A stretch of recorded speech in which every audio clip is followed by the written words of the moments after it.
You had mentioned a near-death experience in the Yeah. beginning. Now, I've had a near-death experience. I'm not going to talk about it for fear that I sound Oh, like a narcissist. But oh, if you go to my YouTube and hit podcasts, we'll have to have yeah, that too we then. will. I do have my shortest podcast ever, which is 14 minutes of me in front of the camera in detail talking about it for those that are interested in that. But this is about I'll you. find it. This is about you. Could you elaborate on that? Because I feel like that's a It's spiritual a very strength it that is. we should talk about. Yeah, it actually it's nothing extremely profound unless you're in it, of course, but it was a very quick moment where during surgery, I found myself floating above as if the ceilings were as tall as the sky. And I was just floating so high up in the ceiling. I call it floating because I don't know. I assume I was because I was looking down Did you see yourself? on. I did it, and this is why I could see the team of everyone working around me, which included some nurses that I knew because I'd worked in that hospital so long. Some went from ER to OR, and so I looked down on them, and I recognized some of them, but I couldn't see myself as I'm looking at the table over my body was what I call an angel. Just like face to face, foot to foot, as if this were my body, head to toe. The angel, head to toe, right over my body. Just a white robe, shoulder length, whitish hair that was wavy. I didn't see wings, but I called it an angel. It was just hovering straight over my body the whole time. And I remember looking at that thinking, that angel isn't only healing, that angel is protecting me. Yeah, that's a nice And sentiment. it was a knowing, it was a gnosis. And I recall that moment thinking I had an option to check out and move on. I didn't code. From what I understand, I didn't code. But it was as if I was given an option. Are you done? Because I have lived a life, right? I'm tired. And I thought, no, I still have so much that I think I need to do. And suddenly it was over. That was it.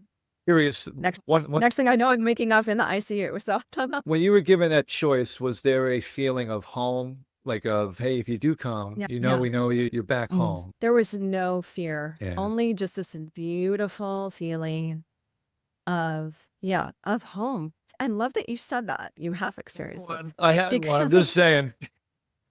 because I've never really felt like I've had a home. Again, I grew up in a home of severe abuse, Yeah. and I've just never really, even the home I raised my children in, I was very particular about making sure that they grew up in a very stable home. I never felt like it was forever home. I have moved around and moved around. I've never felt, but there in that place, I felt, this is where I go. This is where I belong. It's Yeah. like you were there already. It's like you returned. Yeah. Not afraid. Even as I was rolling into OR and I had that tunnel vision and the sound was going away and I felt like I was passing out. I felt like I was going to die. I recall not at all being afraid, being even a little bit excited. Oh, what's this next adventure? Yeah. We're a very adventurous person. I'm like, what's this death thing going to be about? This might be exciting. And then I thought, no, I'm not going to let that, as you were saying, well, also watch what I say. She's not going to win. I'm dying at the hands of her.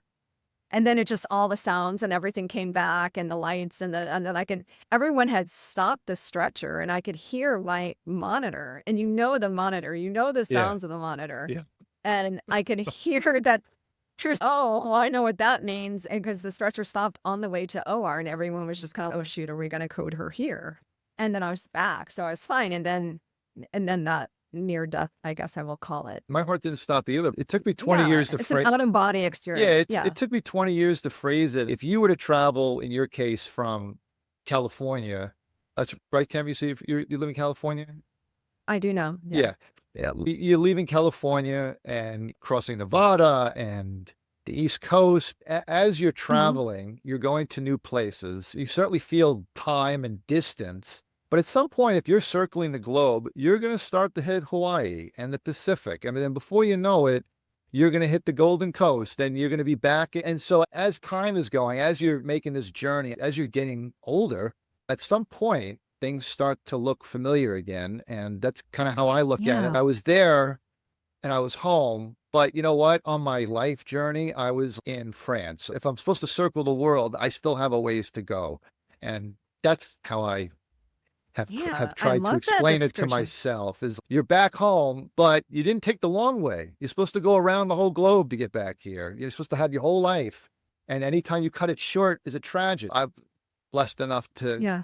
be in a situation where I can continue on, but I don't know. I love that. That's Great. how No, I, that's a great description. I like that. And that's kind right. That's how I felt. I was like, no, I didn't complete the circle yet. I still have places to go. So I felt like I was given a choice and I was given the choice to come back. And again, asking how I got through each day, there are multiple ways. And that's another way that I was saved for a reason. I decided to stay for a reason. And though my life looks completely different now, I'm no longer the ER trauma nurse, flight nurse, all the things that I felt defined me.